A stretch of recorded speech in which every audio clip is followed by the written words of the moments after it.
Comment sortir d'une situation comme ça? Eh bien, tout simplement, immédiatement, arrêter complètement toute cette législation. Arrêter le limogeage du ministre de la Défense qui, tout ce qu'il voulait, c'était mettre le pays au courant du danger qu'il courait, car ne nous faisons pas d'illusions. Nos voisins nous regardent, nos ennemis se frottent la main. Nous sommes en ligne avec Avi Pazner, ancien ambassadeur d'Israël à Paris et à Rome. Avi, bonjour, Boker Tov. Bonjour, Boker Tov, Daniel. Alors ce matin, face à la situation, la gravité de la situation, et il faut bien l'avouer, on a le sentiment que c'est une situation sans précédent dans l'histoire de l'État d'Israël. Je voudrais avoir votre appréciation, les conseils que vous auriez donnés à Binyamin Netanyahou si vous étiez en poste comme vous l'avez été à l'époque dans les années 80-90 avec Yitzhak Shamir, dans des circonstances aussi difficiles. Quels conseils vous donneriez à Binyamin Netanyahou ce matin? Arrêter tout ou continuer, voter au moins une première partie de la réforme et après peut-être geler la suite? Bien, écoutez, comme vous dites, j'ai été pendant 10 ans conseiller de Yitzhak Shamir et c'est pour cela que je sais quelle est l'importance d'un bon conseiller. Je me tape un peu sur le dos aux côtés d'un premier ministre. Malheureusement, aujourd'hui, Netanyahou, qui était pendant tellement d'années un excellent Premier ministre, un grand Premier ministre, est mal conseillé.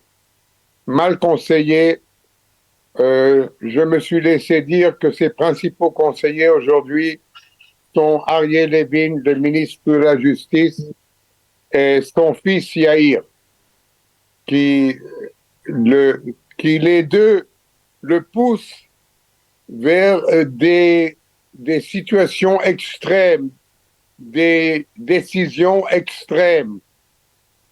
Et vous voyez le résultat dans les rues d'Israël. Quand on est Premier ministre d'Israël, il faut être Premier ministre de tous les Israéliens, même pour ceux qui n'ont pas voté pour nous. Et pas essayer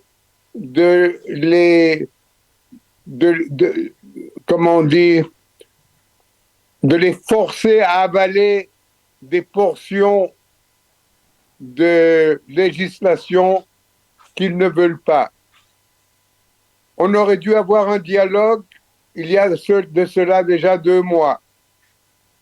Le président Herzog avait présenté un plan. Le Likoud l'a rejeté.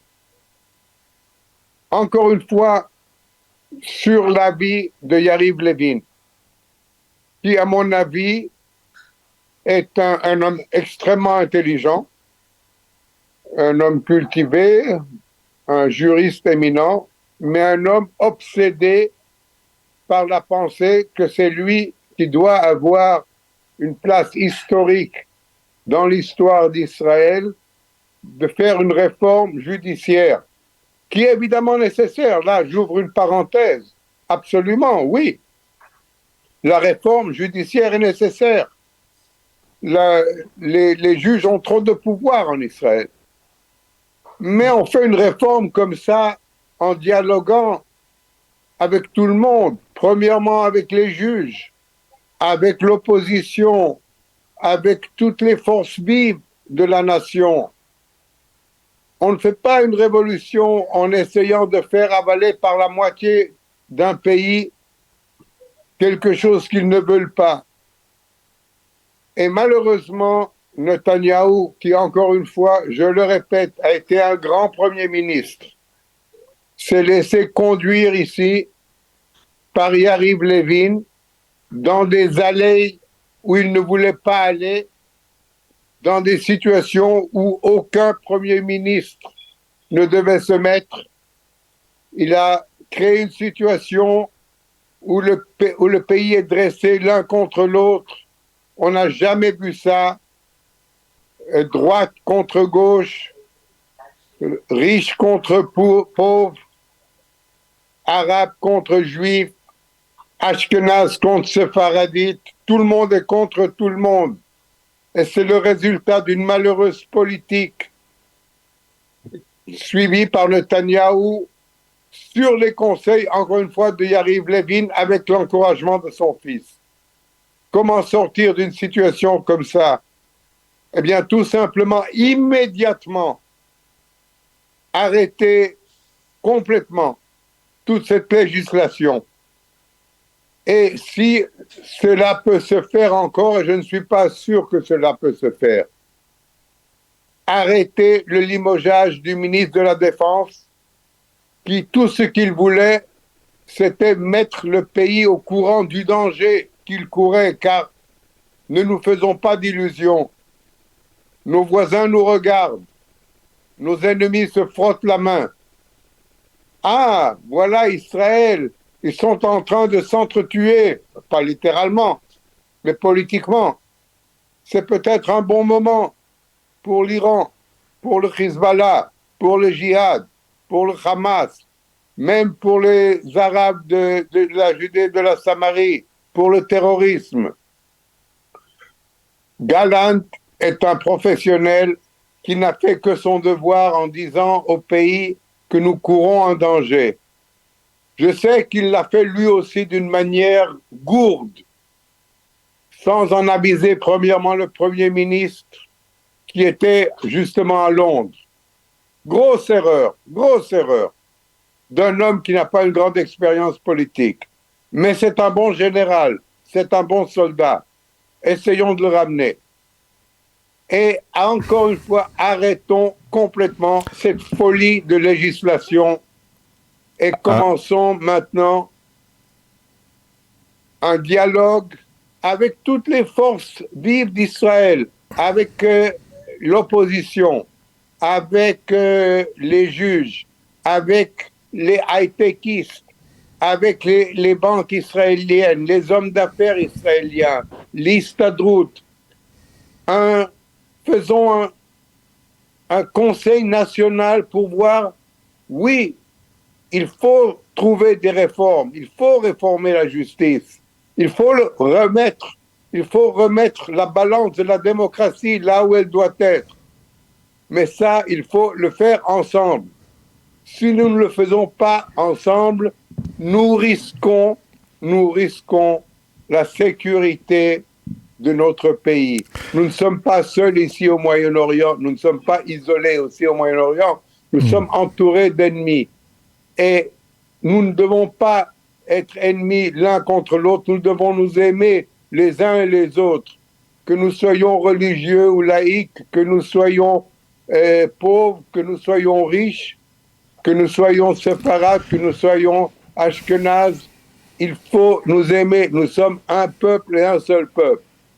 Et il faut, à mon avis, il faut que Netanyahou comprenne qu'on l'a mené pendant ces 3 mois dans une mauvaise direction, pas après pas, et que le moment est maintenant de montrer qu'il est un grand Premier ministre en adoptant toutes les mesures que je vous ai proposées, Daniel.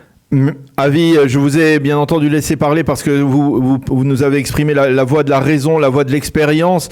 Juste une question concernant la situation dans l'armée. Est-ce que, de facto, le ministre de la Défense, en disant qu'il y a une situation de tension au sein de l'armée qu'il ne peut pas cautionner, est-ce que finalement, lui-même n'a pas fait marque d'une certaine faiblesse face à un phénomène d'insubordination qui pouvait grandir et qui ne peut pas aller être concilié avec une démocratie parlementaire? Ce qui se passe dans l'armée est extrêmement inquiétant.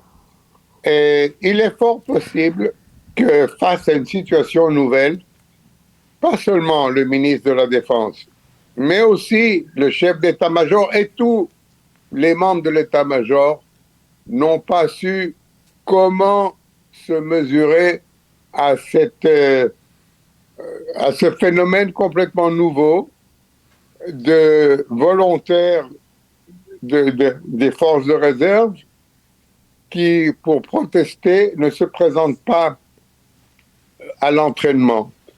Alors, la question se pose, est-ce qu'une main forte, c'est-à-dire qu'est-ce que vous pouvez faire? Vous pouvez évidemment les juger, peut-être les emprisonner, mais est-ce que cela calmerait la situation ou bien est-ce que cela ferait la situation encore plus difficile, rendrait la situation encore plus périlleuse? On ne le sait pas. On ne le sait pas. Ils ont essayé, Gallant, Herzi Halevi, le chef de nos services de renseignement, le chef du Mossad, tout le monde, ont essayé justement de voir si on peut les convaincre. Alors on ne peut pas les convaincre. Qu'est-ce qu'on fait maintenant?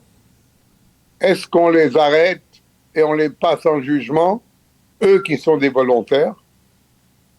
Est-ce que cela ne mènerait pas à un soulèvement complet des forces de réserve?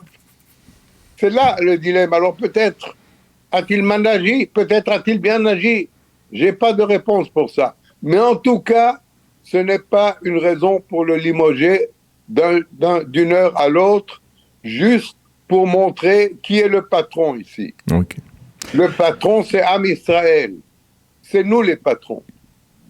Merci beaucoup, Avi Pazner, de nous avoir livré votre commentaire et votre analyse. Comme je le disais, l'analyse de la sagesse et de l'expérience après la nuit particulièrement difficile que nous avons passée ici en Israël, après l'annonce donc du limogeage de Yoav Gallant. Merci encore, Avi Pazner, d'avoir été avec nous ce matin. Daniel Haït. Bonne journée, à bientôt.